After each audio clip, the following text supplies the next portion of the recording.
welcome to Interesting Choices, a podcast where we look at film, TV shows, other media that make interesting choices and figure out why they are doing that, if we can. I'm one of your hosts, Kate. And I'm Sky. Hey, Sky. Hi, Kate. And today we're checking out another TV show. So this show I watched a lot of when I was a kid. My friends and I were very into it because we all loved Bruce Campbell from like Army of Darkness, Walking Dead, or not Walking Dead, Jesus, Evil Dead, all that stuff. So without much further ado, we are going to be looking at the adventures of Brisco County Jr. Yeah, I watched this as a kid a lot as well. I hadn't seen Army of Darkness at that point, but I just really loved the show and Westerns. And I'm one of those weirdos that likes Back to the Future Part 3. It's a genuinely good movie.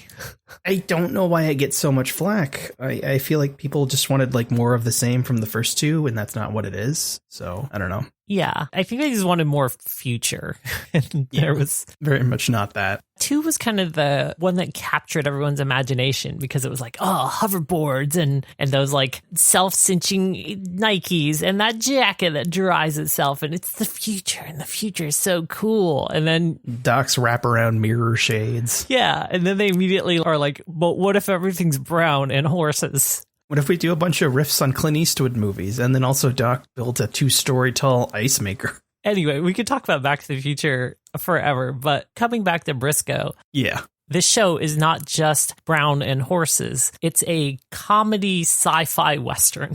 Yeah. I believe it was on the Fox network. Yeah, and that's part of what killed it, unfortunately. That was the era where Fox was just like throwing a lot of spaghetti at the wall, trying all sorts of different new shows to try to find that next X-Files or whatever. Yeah, and they just had the unfortunate bad habit if something wasn't performing quite as spectacularly as they hoped, they would just can it, which is unfortunately what happened to this show. It got shuffled to an 8 p.m. Friday slot where it just couldn't compete with everything else and didn't get picked up for another season. It's kind of the same thing that's happening with Netflix right now, where if it's not an immediate runaway hit, it just goes in the can. Yeah, it's super sad, but what can you do about it? It's the function of how the Hollywood system works, unfortunately. So the primary character is Brisco County Jr., played by Bruce Campbell. His supporting cast is Julius Carry as Lord Bowler. I remember loving that character as a kid, and then I found out that Julius Carry was actually the Shogun of Harlem from Last Dragon, which blew my mind. Yes, he was Shonuff, and I loved him in The Last Dragon, and so when he appeared on the screen, I just geeked out so hard. I was just like, oh my gosh, Shonuff is here, and he's hanging out with Ash. What is going on? Oh my gosh. It also has some other folks who are familiar, but I don't remember their names off the top of my head. The guy who plays the scientist dad. John Astin, Gomez Adams himself. Yes. I'm not sure if the paper pusher guy or the love interest were in anything. Socrates Poole, played by Christian Clemenson. He's been in a few things. He was in The Fisher King, The Big Lebowski, Family Ties. He was a security salesman in Golden Girls. He's had a few roles. Doesn't seem like he had any huge recurring roles except for when he was in CSI Miami as Dr. Tom Lohman. And then the main love interest, Dixie Cousins, played by Kelly Rutherford. She's been in a few things. Daytime soaps, mostly. Yeah, she was in Power Book 2, Ghost, this year. Scream 3, Gossip Girl. She's getting work. She's been working in television pretty steadily, it looks like, since 87. Anyway, so there's a core nucleus of main characters and then a bunch of like side characters. Yeah, and we do get a few delightful cameos for people that don't really show up as much. Arlie Ermey plays Brisco County Sr. briefly. I saw in the episode descriptions, I haven't gotten to it yet, but he does show up later as a ghost. So I'm looking forward to that. Of course he does. I guess we should just start talking about Brisco County Jr. and what makes it special. On this reviewing, I only watched the pilot, but you watched more episodes. Yeah, I got up to episode 4. Unfortunately, I had some stuff going on, so I couldn't watch as many as I would like. But yeah, this is definitely one I'm going to be picking up when we're done again. I remembered how much I loved it then and noticed so much more that I love about it now that I'm a grown-up with a grown-up attention span. On IMDb, the cast is listed in order of, I guess, priority, and it's like Bruce Campbell, Julius Carey, Christian Clemenson, and then Comet the horse. Yeah. Everyone else is below them. Comet is very much a character in this. They do a good job of juggling the comedy and the sci-fi and the Western themes. It doesn't really feel like anything outshines anything else. It's a fun show. It does have a lot of the, like, well, since it was the 1800s, we can be kind of shitty stuff in there. But in general, it's an entertaining watch. It's also very much a show from primetime TV in the 90s, so there's cliffhangers every 15 minutes or so for commercial break purposes. But let's go ahead and start talking about the pilot, because as pilots go, this is probably like the strongest one we've seen thus far. Yeah, it's definitely also one of the strongest follow-throughs I've seen, because characters and elements and the main goal of Brisco are pretty strong following the pilot. They aren't immediately dropped for a Monster of the Week or a MacGuffin of the Week type deal. But yeah, so we open on a train, and on it are a bunch of marshals, including one Brisco County Sr., who has just apprehended noted outlaw John Bly, played by Billy Drago. And his entire gang. They got them all, and they're finally bringing him to justice. And a reporter is haranguing Brisco County Sr. about his exploits. He asks him about his ivory handle grip gun. It's a very nice gun. And it's actually a plot point on several occasions. But yeah, he's just kind of a jerk. We cut back and forth between that and the painting on the rock. A beautiful tableau. There's going to be a jailbreak, and they're going to straight up Wile E. Coyote the motherfucker. It is a great way to set the sort of comedic tone of the show, to have this gang literally just like put a big rock on the railroad track, paint it to look like the background, and then have the painter and one of the gang members discuss impressionism and versus classicism while the train is like about to round the bend on them. It's just a really adorable, delightful interplay between them. And I mean, the scheme itself, because it's straight up a scheme, is like, I chortled pretty loud once I realized what was going on. Meanwhile, back on the train, the reporter is trying to finish up some things, and Brisco County notices that his tie pin is missing. And he was like, hey, reporter guy, didn't you have a tie pin? Cut to the Bly gang, and then a hooded figure picking the lock on his manacles with said tie pin. Somebody lifted it off of somebody, and they're using it to get away. And then everything pretty much goes down exactly like you'd expect it to go. Brisco County Sr. is killed in the prison break. And the reporter has both of his arms broken for no apparent reason, except to show up later with full arm cast and to have someone else hand him his cigar to smoke and then take out of his mouth. One thing I liked is that the train doesn't just crash into it. Like, you might think, well, why didn't the conductor notice that there was a big rock on the tracks? And it's like, it works the way it's supposed to. It looks enough like the background that the train gets so close that it can't stop in time. Mm-hmm. So it hits the rock and derails. Yeah. Even though the conductor does pull the brakes, because like, trains don't stop on a dime.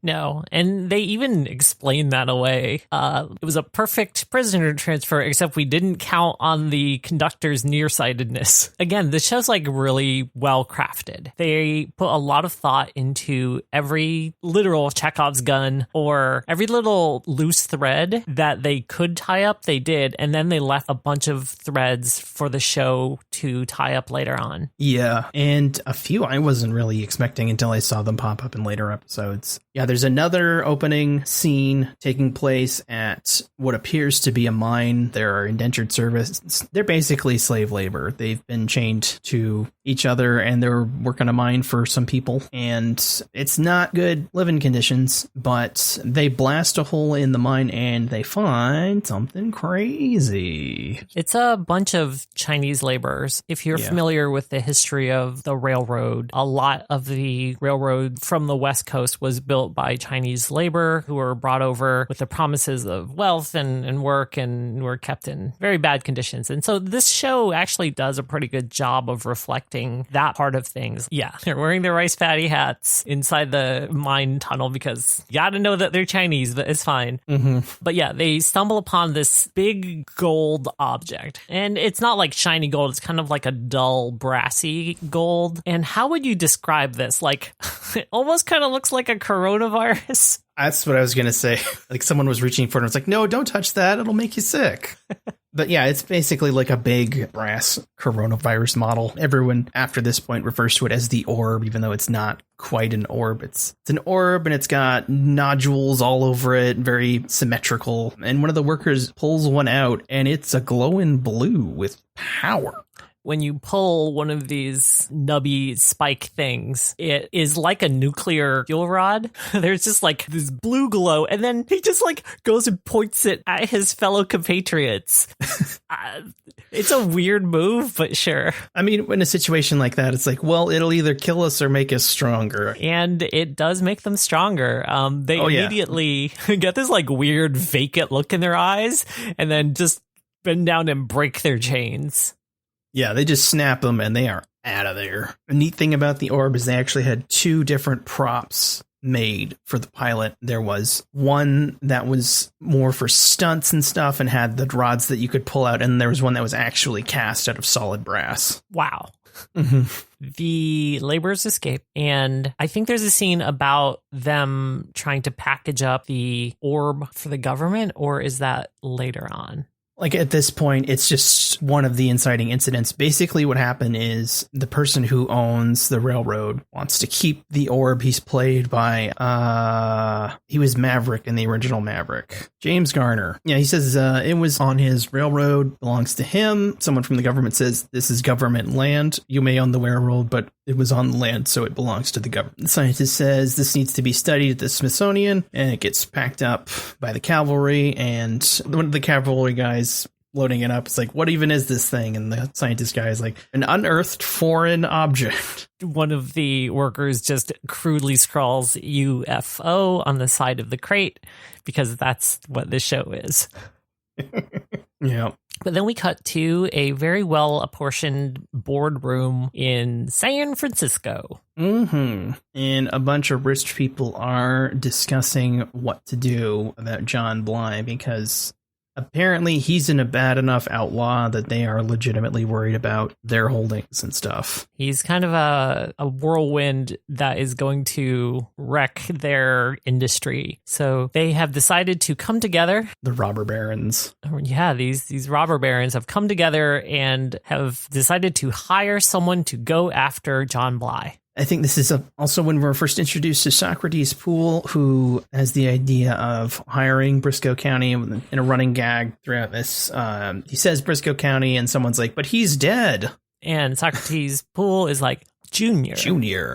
Brisco County Sr. had a son who was a Harvard-educated man. And so Socrates is like, this is the guy for us. Yeah, he is a man of substance and high society, and we cut to him, and he is in a bit of trouble. He is sitting atop a horse, hands tied behind his back, noose around his neck, surrounded by a gang of shady characters, let's say. Yeah, he has been accused of cheating at cards. He is, of course, pleading innocence on the matter, and probably one of the best instances of showing without telling, I think, because they have him on his horse Comet, and the leader tells someone to smack the horse's butt to presumably make it run, but doesn't, because Briscoe's actually trained his horse not to be startled. Comet is a preternaturally intelligent horse, which is why he's basically his own character. And so in this universe, it's only normal for Briscoe to have this horse, but everyone else is like, wait, why isn't this horse behaving like a horse should? And that's kind of a running theme throughout the entire show until it's not. One of the other running gags moving forward, too, is that Comet will make horse noises and Briscoe will respond to it as if he's talking to the horse. And sometimes it does seem like they're actually communicating. And then even in the pilot, there's a bit later when we meet one of the other characters where they actually lampshade it a little. Yeah, it's kind of the Sven and what's his face from Frozen type dynamic where the reindeer doesn't talk, but maybe he does talk, and we're not sure. So they keep repeatedly trying to hang Brisco County. They're like smacking Comet on the butt, and Brisco's like, no, just hold still, Comet. It's fun. It's just stay there. And then they smack him on the butt again, and he's like, whoa, okay, good. And they go through this a couple times, and then just about when someone is like gonna either shoot him or push him off the horse, a woman runs out who is affiliated with this gang and is like, I found the missing ace of spades. And the gang leader, who was so hot on killing Brisco for cheating at cards, is like, where did you find that? And she says, it was in Carlos's pocket the whole time. And then all eyes swivel onto Carlos. And then there's just a gunfight, and Brisco kind of like nopes out of there. Mm-hmm. Yeah, he makes his way to San Francisco after that, I believe. Yeah, the next time we see him is striding through the door of the Westerfield Club. This club where all these rich people are. And they're all expecting a prim and proper Harvard man, and this like stinky cowboy walks in. Literally dusts himself off in the middle of everyone. And Comet walks in behind him.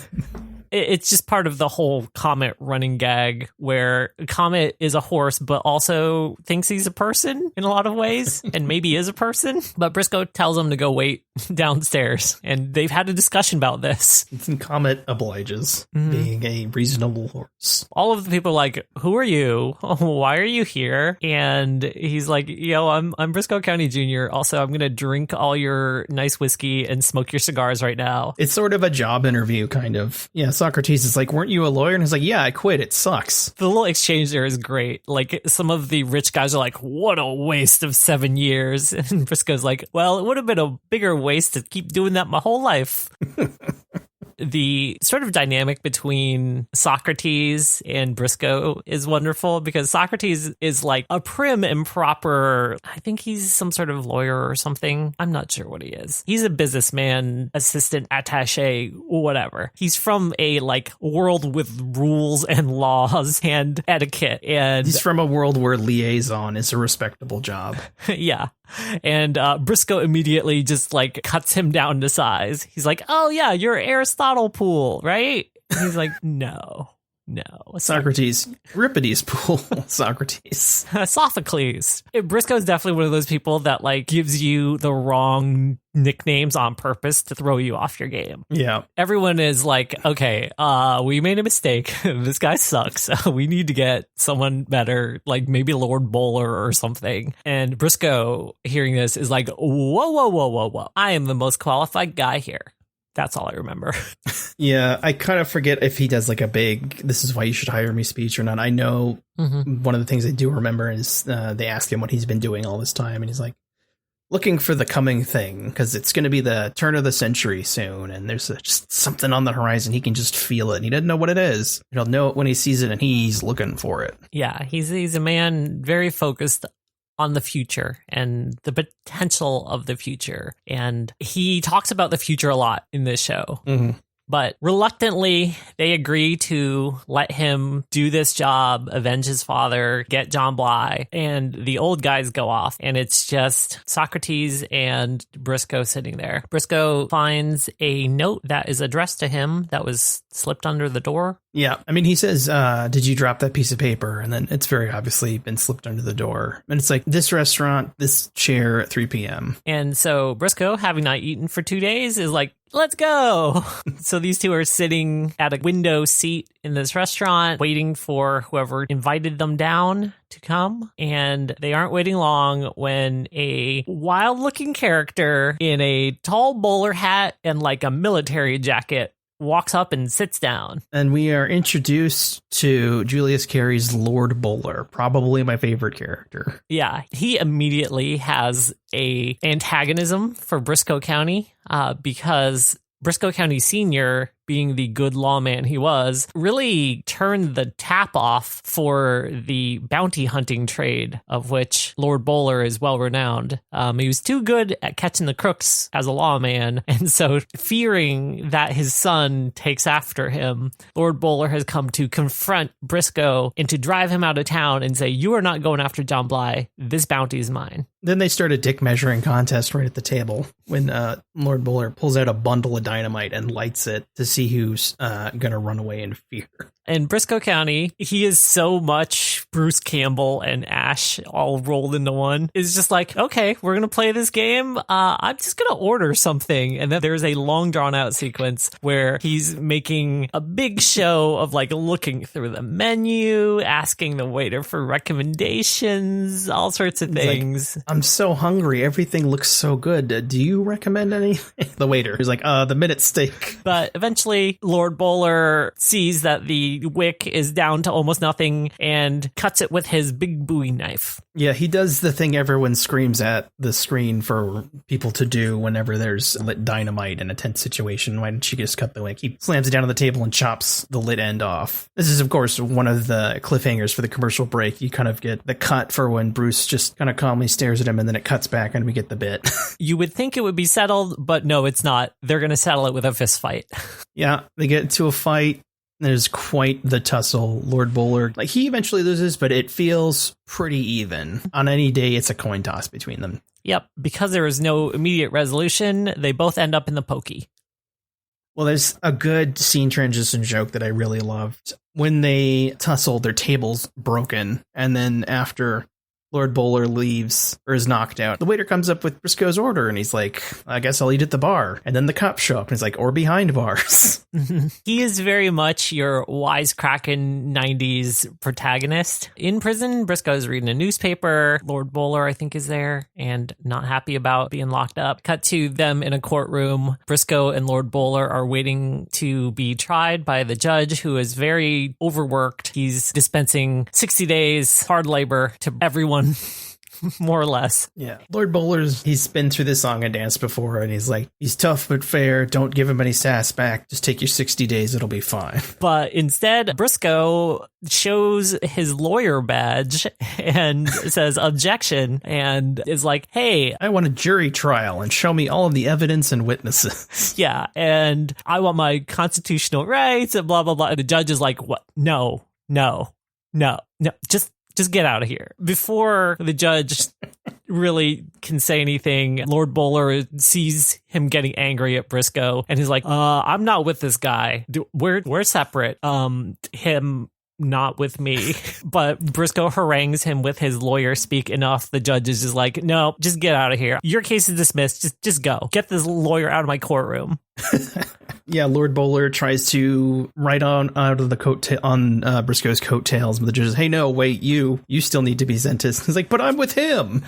One of just the dumbest little bits, and I love it so much. It's a great character moment, and it shows their dynamic, because you know pretty early on that these two are going to be a duo, but it's going to be one of those super antagonistic duos where one of them is going to be so resentful of the other constantly, but also grudgingly respect them. Yeah. I mean, even in the second episode, they have like a really good connecting moment, like just like a really tender moment. Brisco's been wounded. Lord Bowler's watching over him while they're waiting for help. Just kind of connect, and it's just a really heartfelt moment. And if you haven't guessed, I'm totally recommending the shit out of this show. Yeah. If this were a different show in a different time, these two would end up kissing, but it's not. There might even be a love triangle between Brisco and Socrates and Brisco and Lord Bowler. Definitely. The relationships between these three main characters is super great. It's what drives a lot of the emotional depth of the show and also propels the plot along. Yeah, a good portion of the comedy, too. Brisco meets up with Poole again, and they start getting to work on the case. Poole is like, oh, you've wasted so much time being in jail, and we have no leads, and what are you going to do? And Brisco's like, well, I read in the newspaper that the train ran into a big painted backdrop, much like the backdrop at the saloon. For some reason, the reporter felt the need to critique it, though. He's like, it's no better than the ones at the Horseshoe Saloon. Yeah. It's terrible. And Brisco kind of has that main character plot light bulb moment where he's like, how many scenery painters could there be in this tiny little town? Let's go down there and investigate. But before they can do that, they get attacked by presumably the Triad. It's a group of Asian American actors playing Chinese characters. Yeah, literally 3 Chinese men in black traditional Chinese garb come in and start kicking and punching and fighting, and there is a scuffling, and eventually Brisco and Socrates are hanging off a balcony after falling out the window. And there's another very Looney Tunes-esque scene where Brisco's hanging onto the ledge by his fingers, and one of the gang members is trying to stomp on his hands while he's hanging on the ledge, and below them is a wagon filled with pitchforks, and they're all pointed up. One of the things that they made very clear to show during this is that all of these men are barefoot, and the bottom of their feet are real messed up. Yeah, real messed up. So much so that I could even tell in the standard definition transfer that I watched. Basically what happens is there's another commercial break cliffhanger, and when they come back, Brisco's about to lose his grip. They make a quick joke where Brisco's like, I'm losing my grip, and Socrates is like, don't worry, I've got a good hold on you. And you get a very nice, are you fucking kidding me look from Bruce Campbell.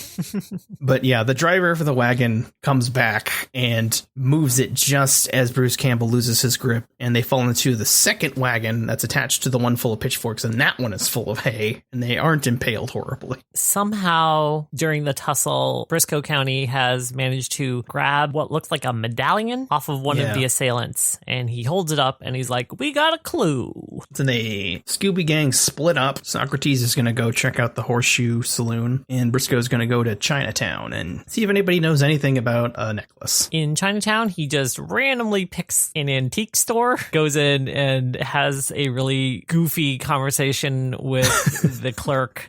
He's like, hey, I'm looking for some information. And the clerk's like, oh, information's free. But wouldn't you feel guilty just getting free information and not buying anything? So maybe you should buy something.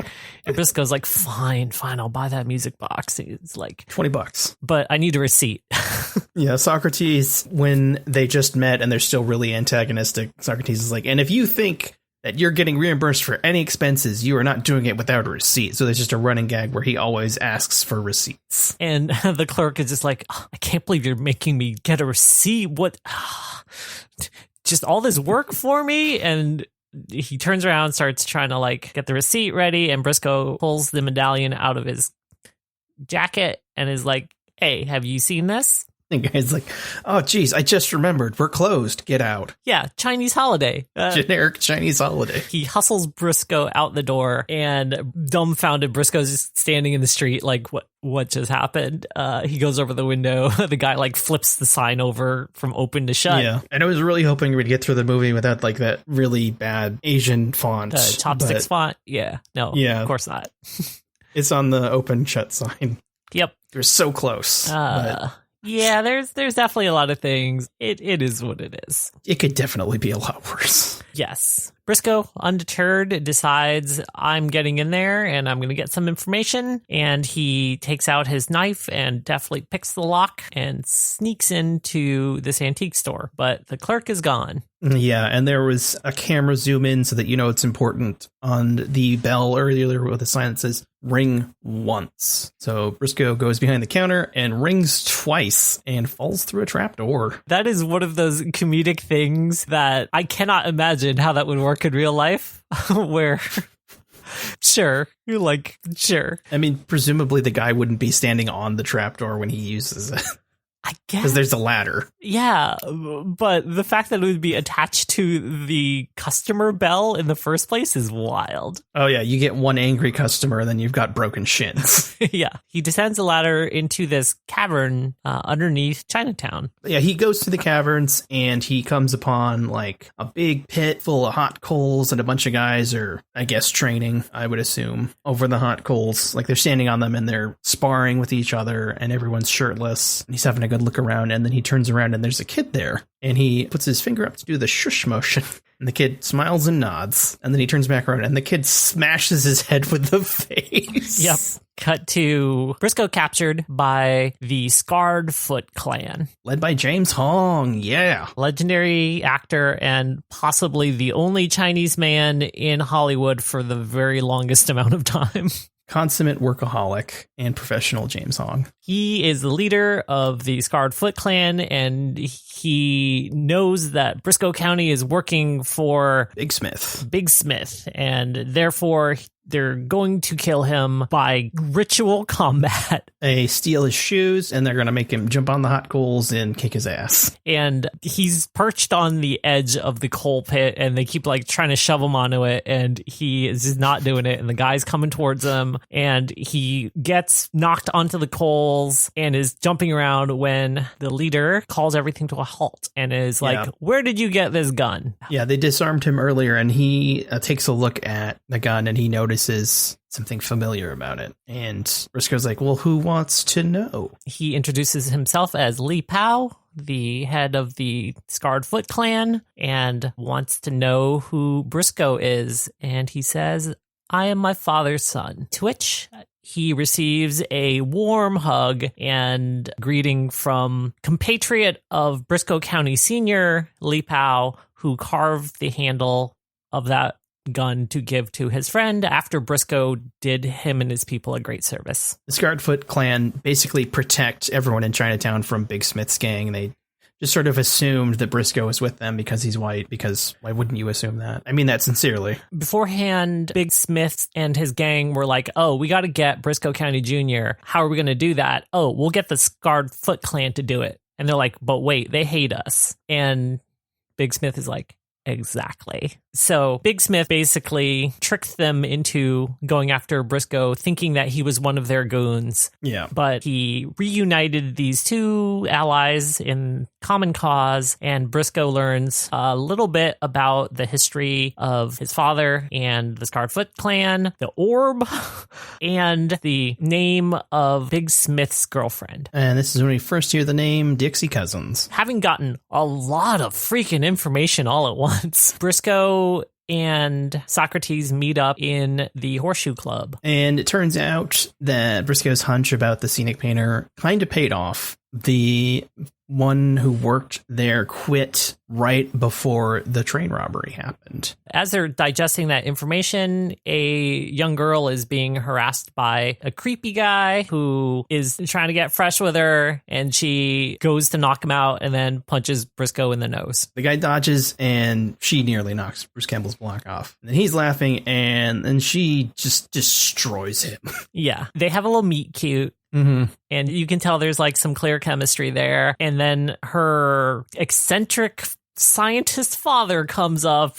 John Astining it up. Yeah, and he introduces himself as Professor Albert Wickwire. And I think I read in the thing, like, they specifically cast him to be in it just so they could hang out with him. He seems like a hilarious person to hang out with. Oh, after, gosh, I don't remember her name, Wickwire's daughter. After she deals with the sex pest at the bar, they have the normal, where did you learn to throw a punch like that? And she answers with probably my favorite answer I've ever heard to that question so far. It just says Catholic school.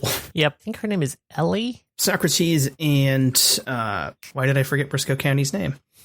They pool resources, and, Socrates is upset because they may have Dixie Cousin's name, but they can search for her. But San Francisco is a big city. They're not going to just find her, and then the show starts. The announcer introduces their act for the night, one luscious Dixie Cousins. And she sings a pretty good song about filing your claim. It kind of bugged me because it felt like it should have been staking your claim, but they stuck with it, and she sings it again in another episode, and it's still filing your claim. Like, I guess they meant to do that. Because then that way it can immediately grab the attention of one Socrates Poole, who, drawn like a moth to the flame, sits down and just stares, mouth open, at Dixie Cousins in her seductiveness. Seduced by lascivious talk of bureaucracy. Turns out John Astin's also a fan of Dixie Cousins. Most of the mans in this show are fans of Dixie Cousins in one way or another. But they concoct a scheme to something with a carriage. Brisco basically just steals someone's ticket and luggage and hops on her carriage with her. She's going out of town into the mountains to go see her boyfriend, and he hops on board with a case that he nicked from a drunken salesman who was sitting on the platform waiting for this carriage to come up, and took his identity, like 1800s identity theft. You just steal someone's bag, and then you have their life. There's a bit of flirtation inside the carriage as she's curious about him and what he does, and he opens up his case and he doesn't know what's in it, but it's these like giant ornate brushes. Yeah, I would have guessed they were like horse grooming brushes, but I really don't know. Yeah. He makes up some story about them being for zoo animals. Mm-hmm. Yeah. And he plays it off really suave. He does, but she's also savvy enough to be like, absolutely, I'm not buying this, but I'm playing along because you're cute and it's fine.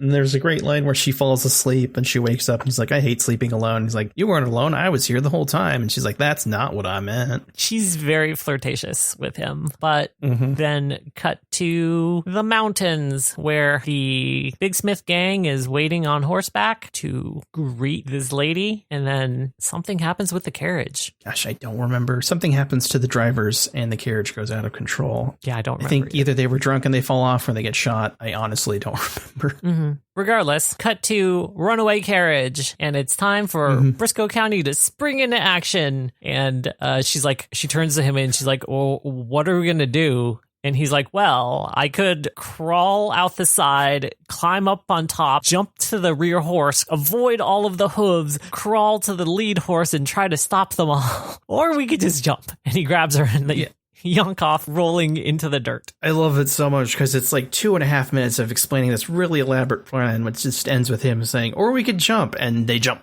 Yep. Much like an anime, he lands on top of her, faces very close to one another, pressed up against her body, and they kind of have a moment, but then are interrupted by the sound of men on horseback. Introductions are made, plans are made to kill Brisco, but at this point he's used an alias. He's now Roscoe Merriweather.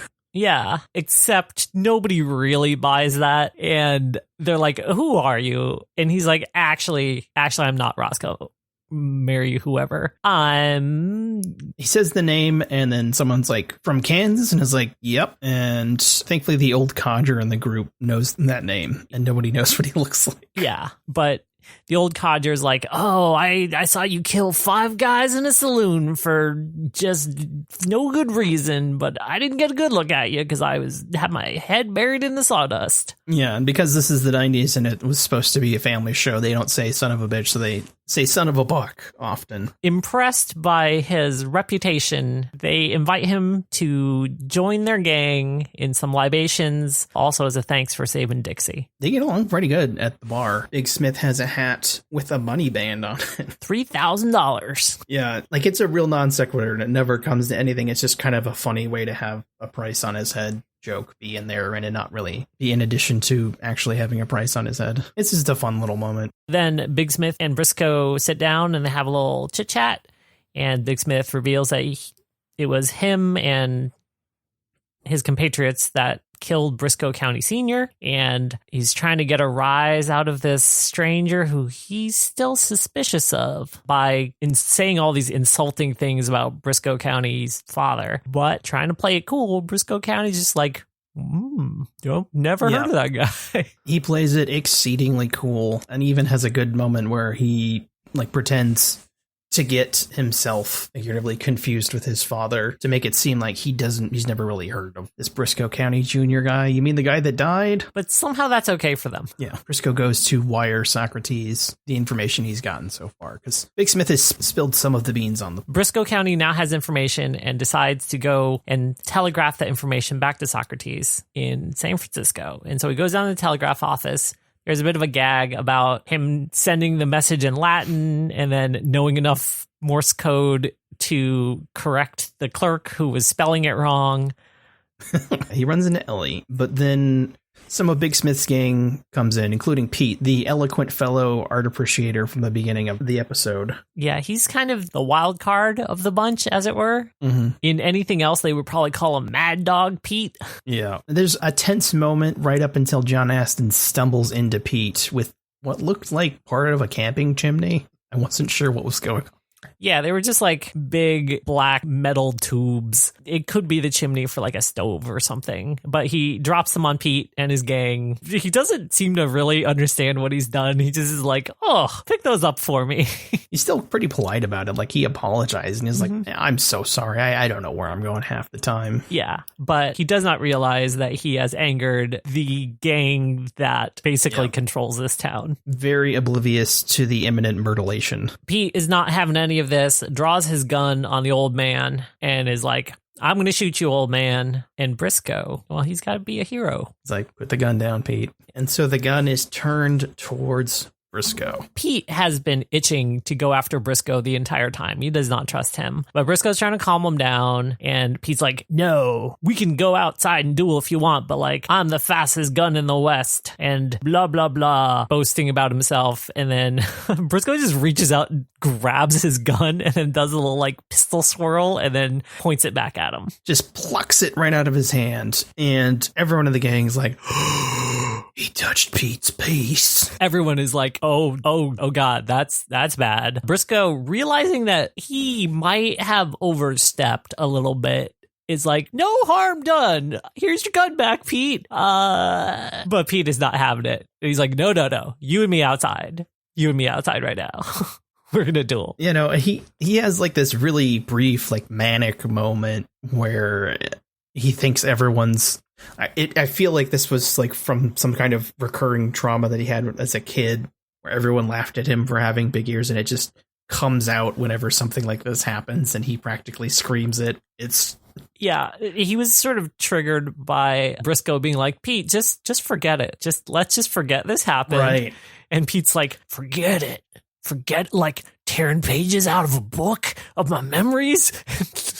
And then he like goes on this big spiel about his like horrible trauma. And he is not having it. He is not willing to forgive or forget. He hams it up real good. He does. He's a great character. So Pete and his gang and everyone go out into the street. All the townspeople know that someone has touched Pete's piece. Someone runs to the bar and lets Roscoe know that Kansas touched Pete's piece. You have a good old Western showdown. All the townspeople are standing around. Pete and Brisco are squaring up in the middle of Main Street. And before things can really pop off, the camera lingers on Pete's gang, kind of skulking in the shadows, slowly turning their guns towards Brisco. Yeah, they all sort of take equidistant positions from him in sort of a cross shape. Yeah. Ellie and her father are there. They're watching. They're very concerned. Brisco is like, oh, okay, I guess we're doing this. Yeah, as soon as Pete puts his hand on his gun, Brisco hits the dirt, and then 4 people shoot each other. These cowboys have never heard of crossfire, and so they lined up directly in line with one another without a soft Bruce Campbell-shaped target. They were caught up in the crossfire. Yes. And so Kansas single-handedly took out the majority of Big Smith's gang. Yeah. And he doesn't seem too mad about it. He's like, those were 4 of my best men. Well, whatever happens, happens. Yeah, those guys sucked. It's fine. And I think that's when he's like, I gotta go do some work. Don't wait up for me, Dixie. I'm gonna be a while. And then Brisco and Dixie Cousins end up in a hotel room together. There's some seduction going on that is reciprocated. Brisco learns that they're doing something with the railroad and it's outside of town. He gets directions to where they're setting up to meet this train because there's gonna be a train robbery. Yeah, earlier we kind of skipped over it. John Bly meets his gang in their Cavern of Doom round table kind of setup. They're going over the big plan. Basically, there's going to be a government gold train carrying the orb. They're going to connect the railroad with an unused ore mining spur and then divert the train. They're going to fill a train with knockout gas. They don't explain what knockout gas is or how they're going to fill the tunnel with it. It's just one of those 90s. The tunnel will be filled with knockout gas. Yeah, that thing that is readily accessible in the Old West. One of the people is like, but how will we know when the train comes? Because those schedules are kept real secret. And John Bly's like, well, we have some inside information. Yeah, and we get a good villain moment where he has a big speech about his plans when he gets the money to take over the country, I guess. There's a big speech about who has power and why they have power, and it's money and power. And the snitch comes in and gives him the information and then is killed off screen and presumably some kind of pit trap. just casually, just like, yeah, stay to the left when you're going out. Just make sure you hug the left wall there. And then if there's just a Wilhelm scream as he just falls. And everyone has a good laugh. John Bly's like, oh, did I say left? He's just so smarmy and sinister. It's great. But back in the present, Bruce Campbell, now having gotten the information he needs, proceeds to just have a good night with his lady. Yeah, they do the whole fall down in the bed kissing, wake up, and he's fully clothed, and she's nude in the bed, wrapped in a blanket up to the shoulders. 90s television language for they just banged. And he sneaks out fully dressed, takes a horse out to the directions that she gave him, and sees a lot of things going on. Yeah, stuff's going on. He finds it because he puts his ear on the track and he can hear people working on it through the rail. But someone spots him in the dark and people start shooting at him, but he manages to get away. That's where he sees a very unique gold cane. Yeah. He is fleeing into the dark on a horse, being pursued by Big Smith's gang. He rides over to this ranch where Ellie and her dad live, immediately jumps off the horse, lets the horse go, sees her standing there, is like, just follow my lead, just go along with this. And he embraces her and starts kissing her as the guys ride up. Yeah, they have a little fake out, make out to throw off the pursuers, which works because they don't want to mess with Kansas because he killed 4 dudes. Yeah, she is a little confused by this, but before anything can really happen, her dad walks over and is like, hey, I want to show you something. Check out my rocket. Yeah, in the barn, the professor has built a very crude rocket propelled by nitroglycerin.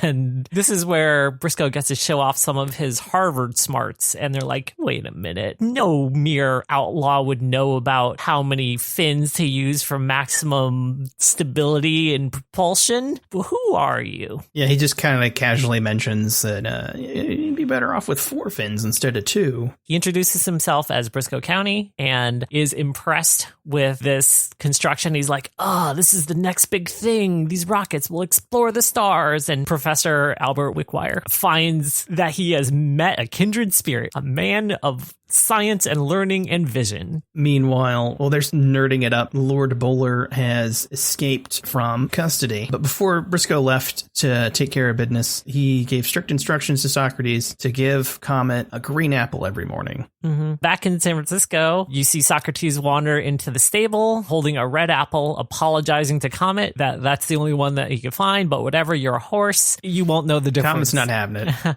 But Comet is definitely not having it. And there's a bit of a standoff until Comet starts talking to him.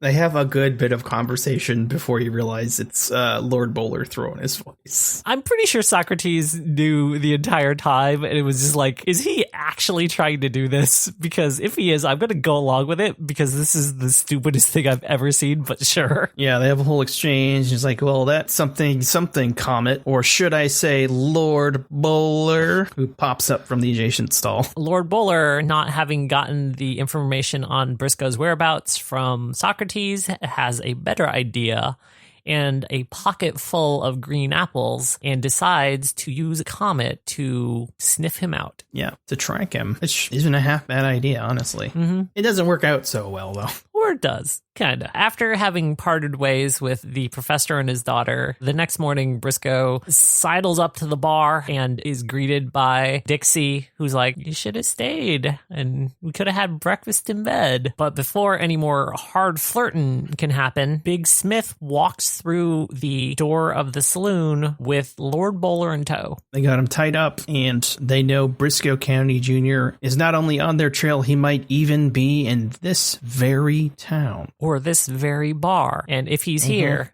Lord Bowler, you point him out. And Lord Bowler's like, he's not here. I don't see him. Yeah, he does a solid and does not point out Bruce Campbell, who is shrinking behind Dixie Cousins. But Big Smith has another idea. And he's like, well, if you won't talk, I know someone who will. Comet the talking horse. Yeah, the saloon doors swing open. Comet walks in. Big Smith hands him a green apple and is like, find Brisco. He has a conversation with him. like to which he's like replying to things that Comet is saying to him. You can see the air quotes.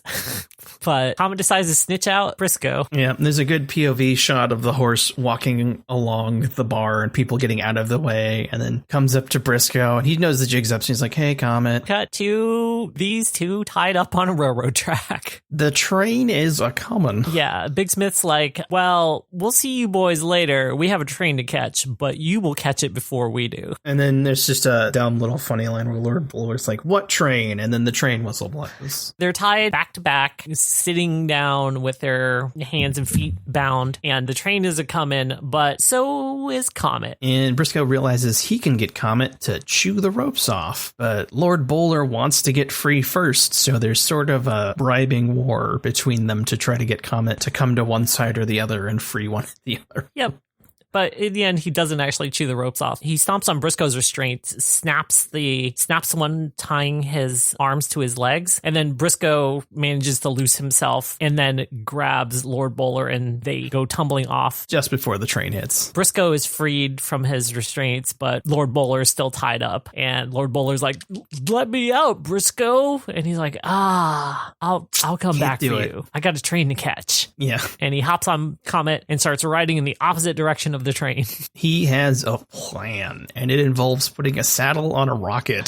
Somehow, yep, they managed to immediately throw together a rocket-powered sled for the rail, and Brisco is riding it with his saddle. I assume it would have been made out of a handcart, but it's basically just on wheels. And the neat thing about it is that it was an actual working vehicle. It had an internal combustion engine, so they could drive along the train tracks. That's hilarious. Using this contraption, Brisco manages to catch up to the speeding train. Just as the fuel runs out, he lassos himself onto the caboose, and thus begins the final act. There's a train full of knocked out guards and not knocked out outlaws. Somehow, Brisco manages to sneak his way up to the car where all of the knocked out guards are sleeping and sidles up next to one of the outlaws while he is pretending to be asleep. I'm not entirely sure how he got there in the first place, but it's a good visual gag. He just sort of pops to life and knocks the guy out. Meanwhile, in the storage baggage mail car where the gold and the orb are kept, they're starting to collect their loot. You find out that they weren't told about the orb specifically. They were just told to take everything.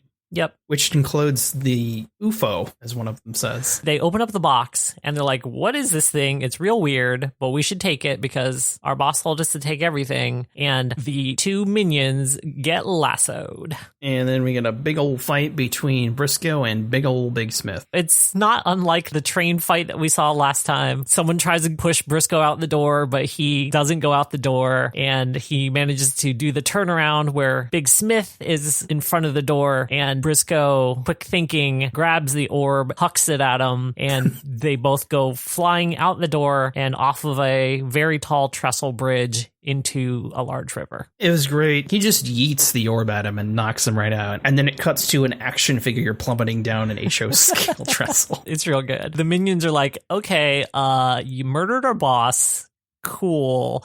But also, you need to untie us or stop this train because we are going to run out of track very soon. And no one's going to stop this train. Which kind of bugged me because at the beginning, they kind of lampshaded that there was supposed to be a dead man switch so that once the conductor passed out from the knockout gas, air quotes, the train would start braking and come to a stop because he wasn't holding on to it anymore. Mm-hmm. I guess he somehow managed to pass out in a way where he was still holding the dead man switch because when Brisco gets to the front engine, what are those things called on a train? The engine? The part where the conductor stands and steers the engine, like the bridge. I don't know. I just thought the whole thing was the engine.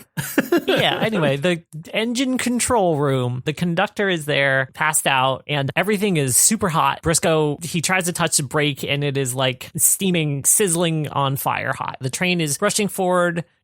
past the end of the spur that they're on is a vast drop off into a valley. And if they don't stop, they're all dead. Yeah. And I actually managed to miss how he stops the train. I just saw it come to a stop.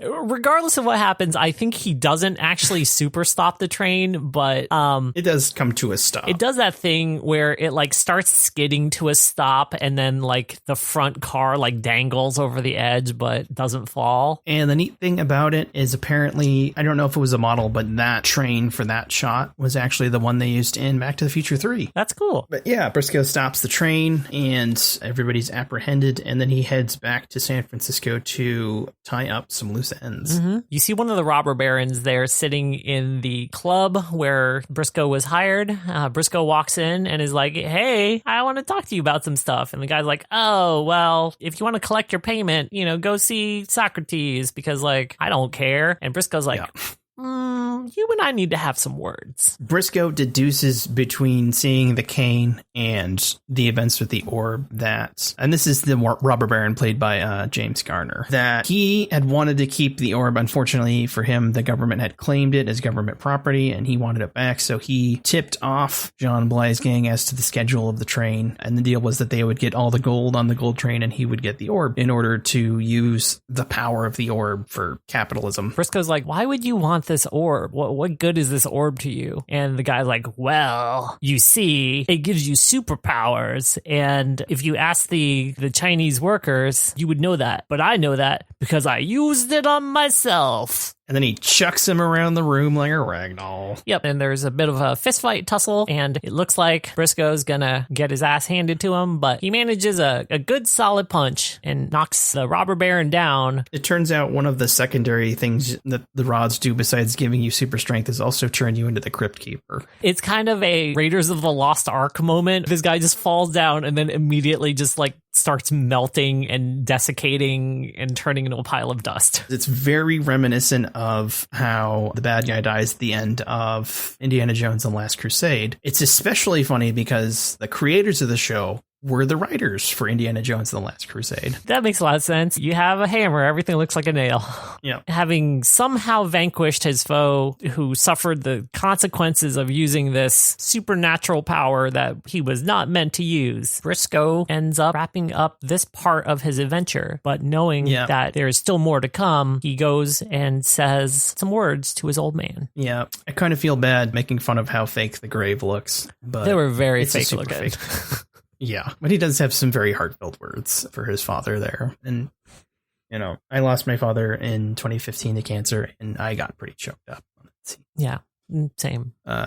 Those were some fake-ass graves. They were some fake-ass graves. It was his parents' graves. You see the vulnerable, more sensitive side of Brisco, but he puts on his hat, gets on Comet, and rides off into the proverbial sunset. Into his next adventure. Roll credits. That concludes our wrap-up of the pilot. Sky, you watched some more episodes. Are there any highlights that you want to bring up for the audience? There really, really are. I mean, I can't stress enough how strong the thread of the background story, the main story is through right up until they wrap it up around 3/4 of the way through. They decide they've had a little too much sci-fi, so they're going to wrap up the orb plot. I didn't get to there. Episode 2, Brisco goes to see about a lead on John Bly's gang at a town where an old friend is now sheriff. We get to see a cameo from Robert Picardo before he became the emergency medical hologram on Voyager. There's a scholar who studies the orb, and we learn that something else it can do is heal people and give you Jedi mind trick powers. There's a confrontation between John Bly and Brisco, which doesn't end too well. Episode 3, No Man's Land, I would highly recommend. It's pretty great. John Astin shows up again after his adventures in the first one. He's been riding his rocket along the rails and charging people 5 cents a ride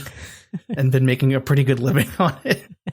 But yeah, they have to stop a prototype tank that's going to be rolling through a town populated entirely by women. And 2 ladies who I can only describe as sword lesbians, even though they don't have swords. But you'll have to watch it and tell me if you can see what I'm talking about, because they are definitely sword lesbians. And then episode 4, south of the border, someone stole some guns. Dixie Cousins shows up again. Socrates Poole gets an adventure. In the previous 2 episodes, it was Lord Bowler and Brisco. They sort of have their separate adventures, and then they wind up being on the same adventure. As, television plots usually work out, the 2 stories are, in fact, the same story. Mm-hmm. Also in No Man's Land, Denise Crosby, Tasha Yar is also.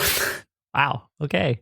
So a lot of Star Trek alums. I think there's a period where anybody that was working in syndication was just in the same big old pool of actors. Yeah, that wouldn't surprise me. But yeah, I'm definitely going to be watching more of these. Having so much fun. The writing has not disappointed me yet. And I'm still not quite at a point in the series where Lord Bowler and Brisco are fast friends, but we're getting there. There's definitely been some heartfelt moments, and I'm really looking forward to that. There's apparently an episode with pirates in it and a Zeppelin, and I could not be more excited to watch the rest of this.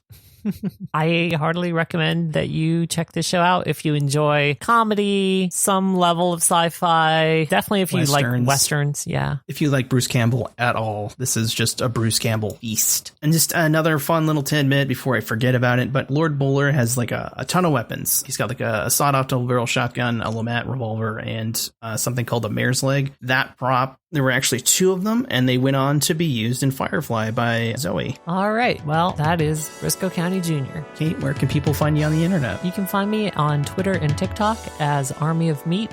Where can people find you, Sky? You can find me on Twitter at shard_corso. That's SHARD_CORSO. If you have any suggestions for the show, you can drop them at the show's Twitter at interestingchoi6, INTRESTINGCHOI6. We are available on Spreaker now. You can find us by going on to Spreaker and searching for Interesting Choices. We're also Spreaker.com/show/interesting choices. If you would like to support the show, we're on Patreon, patreon.com/interesting choices. Thanks for listening. Yeah. Until next week.